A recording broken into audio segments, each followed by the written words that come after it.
Like a movie, everyone just in panic, you know what I'm saying? Coaches, we're scrambling around trying to get kids on the floor. Now at 5, chaos erupting at a youth football game in the East Bay when bullets start flying nearby and 3 people are hit. One of those victims, a 6-year-old girl. Good evening. I'm Julie Hayner. And I'm Mike Meback. That shooting happened at Oakland Tech High School right near Broadway and 42nd Street. Tonight, the 3 victims are recovering at the hospital. KTVU's Mark Sayre joins us live from Oakland Police Headquarters, where police did give an update on the investigation recently. Mark. Well, Mike and Julie, so far Oakland police say they have made no arrests in this case. They also say they believe the gunshots came from multiple people or possibly multiple groups of people, both on and off the football field. This video, captured by a coach from the Fresno Valley boys Pop Warner team, shows the chaos on the field moments after shots rang out. It was just after 1 o'clock on Sunday afternoon, and 9 and 10-year-old players were on the field for the first half of their game.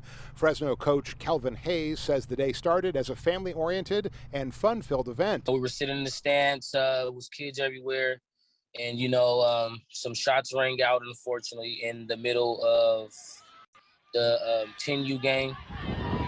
Hayes says coaches for both teams then quickly jumped into action. It was like a movie, everyone just in panic, you know what I'm saying?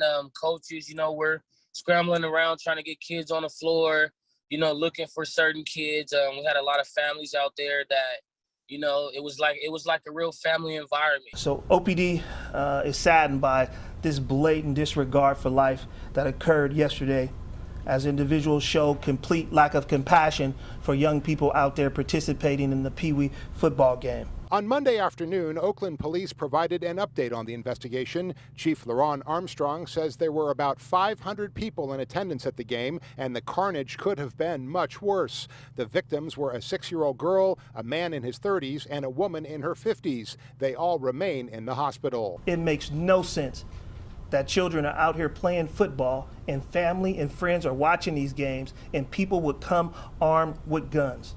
And not just one. Several people had firearms in this crowd.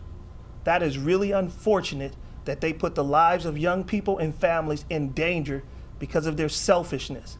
The Fresno Valley boys were playing the Oakland Dynamites at the time. In a statement, the president of the Dynamites offered an apology for the events at the game and said, "Unfortunately, this was some street beef that spilled onto the football field. Even though this isn't our first incident involving a gun, this is not a Dynamite problem. This is an Oakland problem."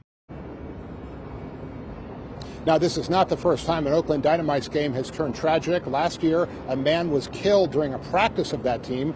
Oakland police say they are going to be staffing Dynamites practices and games from here on out for the rest of the season. There's also a $15,000 reward being offered for any information in this latest case from this weekend. Reporting live in Oakland, I'm Mark Sayre, KTVU, Fox 2 News. Yeah, Mike? Police officers now at all those practices and games moving forward. Sad to see, but needed. All right, Mark, thank you.